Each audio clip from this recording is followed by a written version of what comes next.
ஈரோட்டில் போஸ்ட்மேனை வழிமறித்து தபால் அட்டைகளை பிடுங்கி கிழித்து சாலையில் வீசி அட்ராசிட்டியில் ஈடுபட்ட போதை இளைஞர்கள் சர்ச்சையில் சிக்கினர். பட்டப்பகலில் ஊர் மக்களை அச்சுறுத்தி அட்ராசிட்டியில் ஈடுபட்ட சம்பவத்தில் நடந்தது என்ன?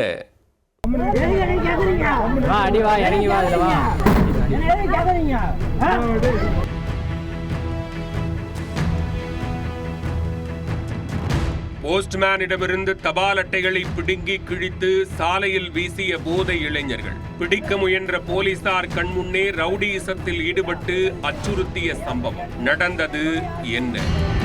ஈரோடு கருங்கல் பாளையம் அடுத்த கமலா நகரில் மாலை 4 மணி அளவில் அரங்கேறிய சம்பவம். போஸ்ட்மேன் சுரேஷ் தபால் அட்டைகளை விநியோகம் செய்து கொண்டிருந்தார். அப்போது அங்கு வந்த போதை சுள்ளான்கள் சிலர் சுரேஷை வழிமறித்து மிரட்டியதோடு அவரிடமிருந்த தபால் அட்டைகளை பறித்துக் கொண்டு ஓடினர். அதில் அதிர்ச்சி அடைந்த சுரேஷ் சைக்கிளில் இளைஞர்களை துரத்தி கொண்டே பின்னால் சென்றார். கமலா நகர் நுழைவில் கத்தி கூச்சலிட்டு அப்பகுதி மக்களின் உதவியுடன் தப்பியோடிய சுள்ளான்களை துரத்தி பிடித்தனர். அதில் மற்றவர்கள் மாயமாக தலைக்கேறிய போதையில் ஆக்ரோஷமாக இருந்த இளைஞர் ஒருவர் மட்டும் வசமாக சிக்கினார்.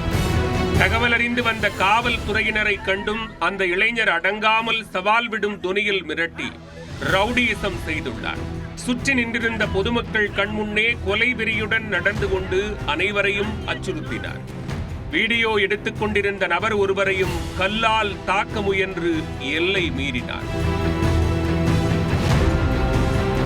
இதனை அடுத்து நீண்ட போராட்டத்திற்கு பின் போதையில் எல்லை மீறிய அருணையும் தலைமறைவாக இருந்த அவரது கூட்டாளி பிரகாஷையும் போலீசார் கைது செய்தனர்.